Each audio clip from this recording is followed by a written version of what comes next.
because that's today's build project. So something I've been looking forward to for a while. I built one a while back and I like it. There are some things I want to improve on it. And I might tinker with it in the future, because it's got a few more features and things up its sleeves, but that's an old project, and I want to start new, because I've got some really good ideas, I think, for something brand new that we can do. So, what really started this project was this device, this guy here. Now, I bought this at the Asylum Steampunk Festival up in Lincolnshire, England. It's a fantastic place, honestly. You meet so many lovely people there. I bought this buttstock from a vendor there for about £5. As well, I think I bought the other buttstock for the previous rifle, but that's beside the point. A couple of fittings. In fact, I bought a few more than these, but this is what I managed to dig up from my chest. So I've got a couple of pieces here, and I think that will make us a really nice barrel something. There's a couple of other pieces that came with it, but this is an old washing machine, would you believe it or not. This comes from, you know, you'd grate a bar of soap into that old tin bath, and you'd mash this on top like a big old potato masher, but for your clothes, apparently. So, that's where that came from, and I think if that guy, we can mount that on the front like that, and I think that would look really cool. Now this is an old soldering iron, so I'd like to incorporate that into the design if I can. I want to incorporate this guy too. I've got a bit of a valve something I'd like to put in here somewhere. I found this old trigger guard. This, I believe he says this is from a Colt revolver. I wouldn't know myself, but it's a very nice brass trigger guard from some sort of revolver pistol thing. I think that would be really nice as a trigger guard for the rifle.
basically I needed two sizes of pipe clamps, but I wanted them kind of to be matching.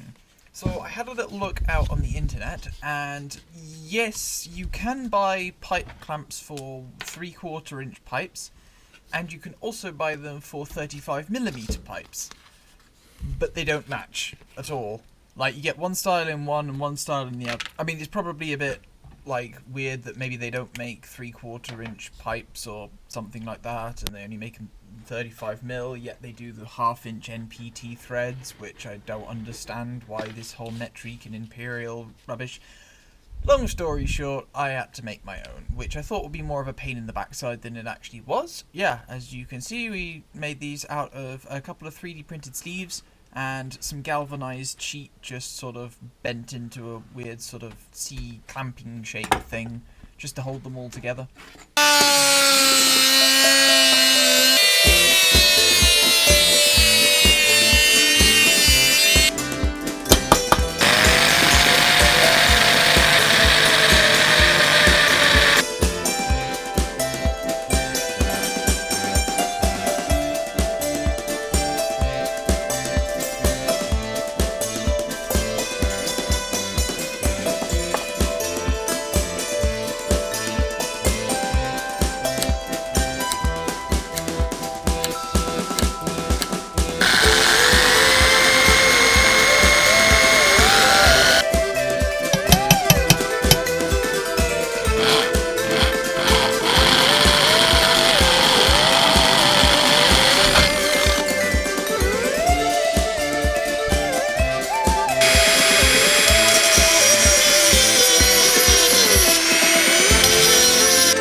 Noticed that earlier in the video I used a completely different bell for the front of the device than the one I showed in the beginning of the video, and as we're looking at it, that plasma gauge as well on the side of the rifle, that is about the 4th iteration of that particular gauge. So basically I just want to sort of mention to you that if you think that I go with every single idea that comes into my head and I stick with it no matter what, I don't. To be honest, I'm making this up as I go along, and I'm sure you can probably see in the video, and to be honest, I kind of encourage you to have a look at all the quote-unquote mistakes I've actually made in this. There are a few extra holes in places that there shouldn't be holes, and there's a few other bits and pieces that sort of end up not quite working out how I originally had them. But the point being is that it's never too late to back out, honestly. Just go with your gut, make it up as you go along. You can't be wrong if nobody knows what you're doing. And because nobody knew what you were doing in the first place, it's not wrong.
What we have here is just simply a doorknob from B&Q, which is the crystal at the end of it. That is screwed into the bolt of a gear puller, which are the dangly silver things, silver claw thing at the front of the device.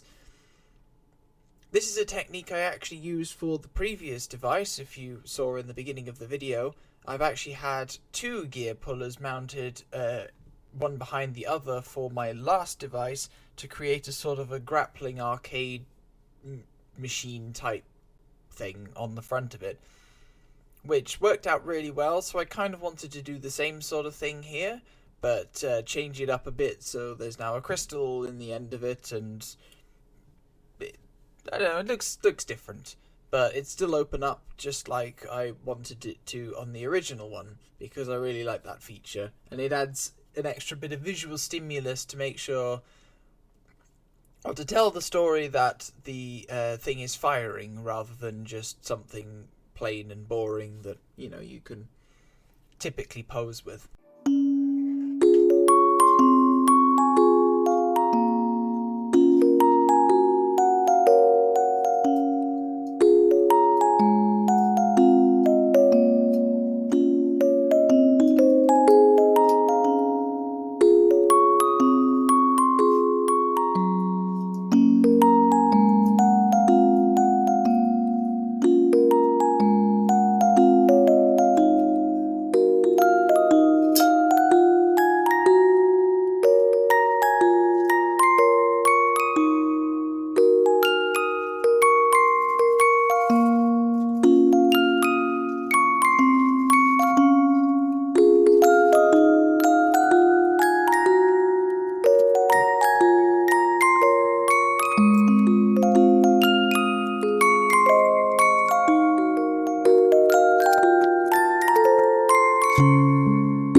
aircraft gauge, which actually I got at Lincoln again.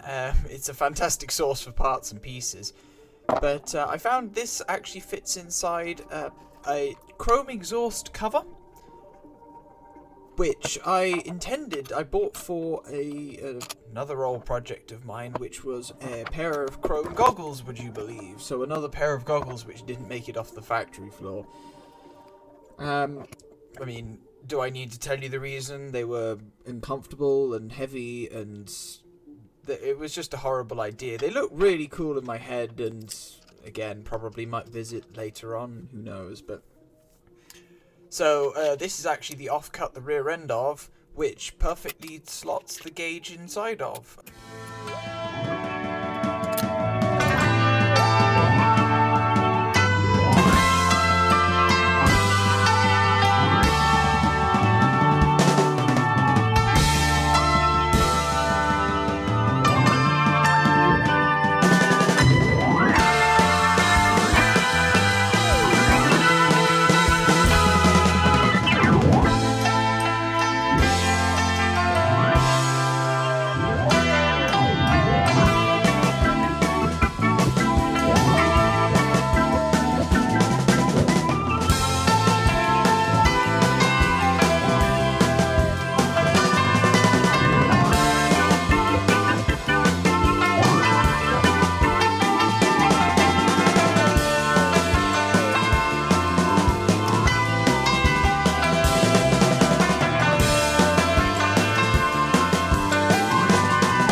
As I'm sure you can tell, I am super happy with how this project turned out. Does everything I want it to do. It's got a quote-unquote firing action to it, which is actually something that came a lot later down the line, but I'm so glad I'm happy I incorporated that in.